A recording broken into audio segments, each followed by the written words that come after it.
SSPA medical college आणि hospital Padve Sindhudurg इथं आता गर्भवती मातांसाठी सामान्य प्रसूती किंवा सिझेरियन पूर्णपणे मोफत। या अंतर्गत मोफत मिळणाऱ्या सुविधा registration charges, surgeon charges, daily visiting charges, nursing charges, bed charges, anaesthesia charges, routine lab charges, जेवण नाश्ता तसेच आवश्यक असल्यास एका दिवसाचा ICU चार्ज, औषधांचे चार्जेस, औषधालय आता अगदी माफक दरात।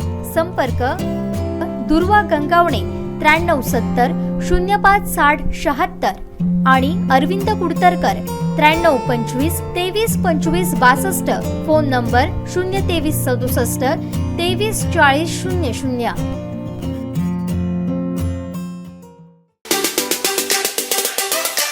नरडे विनाकापासून चालू केलेली मोहीम आहे। आज बस स्टँड समोर देखील आलेला आहे। आपण काय सांगताय, काय असेल नियोजन? आपण 2 महिन्या अगोदरच नोटीस दिलेली होती लोकांना आपण पूर्वकल्पना दिलेली होती की आपण अशा प्रकारची कारवाई करणार आहोत आणि माझ्या मते आपण मुबलक प्रमाणात लोकांना वेळ दिलेला आहे।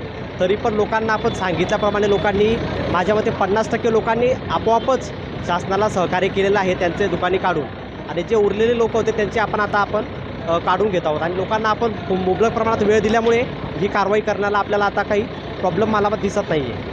पण काही पार्किंग देखील आहे तिथे केलेली, काही बांधकाम देखील केलेले या ठिकाणी, त्याबद्दल काय सांगू? पार्किंगच्या बाबतीत विषय असा आहे की आपण RTOला त्या बाबतीत पत्रव्यवहार करणार आहोत आणि RTOकडनं आपण ती कारवाई करून घेणार आहोत। काही जुन्या गाड्या देखील येथील बंधाऱ्याच्या लावलेल्या आहेत।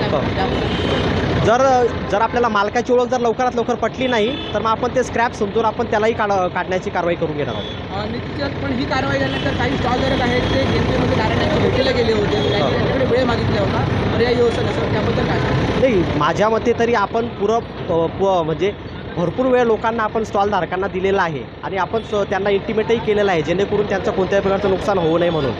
तर माझ्या मते आपण पूर्ण वेळ दिलेला आहे लोकांना, त्याच्यामुळे काढण्यासाठी लोकांनी शासनाला सहकार्य करावे एवढीच माझी विनंती आहे। आपण लोकांना हेच सांगत आहोत की तुम्ही स्वतःवरून काढून घ्या जेणेकरून नुकसान कोणाचं होता कामा नये, आणि जर तशी मुदत जर कोणाला हवी असेल तर आपण त्यांना ते मुदतसुद्धा देण्याचं काम करत आहोत। पण ही मोहीम एक 2 दिवसांनीच राहणार की कायमस्वरूपी राहणार? कारण हे परत लागलं तुम्ही हटवणार का? नाही, आपण लागलीच आता आपण याच्या नंतर जर आपण कधी अतिक्रमणाची जर कारवाई करण्याची वेळ आली तर आपण लागलीच ती कारवाई करून घेणार आहोत। पण आता जे बॅरिकेड हटवून काही जे आतमध्ये जे रस्ता केलेला आहे, जे बांधकाम केलेलं आहे, त्याच्याबद्दल काय करणार आपण, काय नाही? आपण वरिष्ठ कार्यालयाशी त्या बाबतीमध्ये चर्चा करून त्याचाही आपण लवकरात लवकर निर्णय घेऊ। म्हणजे उचलायची स्टॉल वगैरे उचलायची वगैरे अतिक्रमण आम्ही काढून टाकू। अंदाजे 80 प्रमाणे दिलं अंदाजे। आणि आता किती स्टॉल हटवण्यात आले? जवळजवळ सगळे जेवढे आहे इथे अवेलेबल सगळे काढले। स्टॉल हटवत आहेत, तसं बांधकामं देखील आहेत, काही गाड्या देखील आहेत, त्याबद्दल काय सांगता? त्याच्यावरची कारवाई आम्ही नंतर करू, म्हणजे जे गाड्या वगैरे असतात ना त्यांच्यावरती सुद्धा कारवाई करण्यात येईल। नरडे नाक्यापासून पटवर्धन चौक म्हणजे SM हायस्कूलपर्यंत ही कारवाई होते आहे। काही स्टॉलधारकांनी आपल्याला सहकार्य देखील केलेलं आहे, त्याबद्दल नाही, त्यांचं तर आम्ही आभारीच आहोत, आम्ही लोकांसाठीच आहोत। ते जर म्हणतात की 1 घंट्यामध्ये आम्ही काढून टाकतो स्टॉल, तर आम्हाला काहीच प्रॉब्लेम नाही, त्यांनी काढून द्यावं, आपल्या स्वतःच्या यांनी काढून द्यावं, कोणाचं नुकसान करावं अशी आमची बिलकुल ही कारवाई सातत्यपूर्ण राहणार का आता होऊ? आम्ही प्रयत्न करू की सातत्यपूर्णच राहील। सर, एक व्यापारी संघटनेकडून आम्ही ही कारवाई पहिलेच योजलं होतं, पण परवासुद्धा आम्हाला व्यापारी संघटनेचे लोक आले होते। इथले जे कणकवली जे व्यापारी संघटनेचे लोक आले होते म्हणजे तालुकाचे, आणि त्यांनीसुद्धा आम्हाला विनंती केली। आम्ही म्हटलं की आम्ही करणार आहे कारवाई। आमचे दिवसभरातले सर्व अपडेट्स, ताज्या घडामोडी आणि थेट लाईव्ह पाहण्यासाठी सबस्क्राईब करा, लाईक करा कोकणचं नंबर 1 महा चॅनल कोकण 7 लाईव्हचं YouTube चॅनल।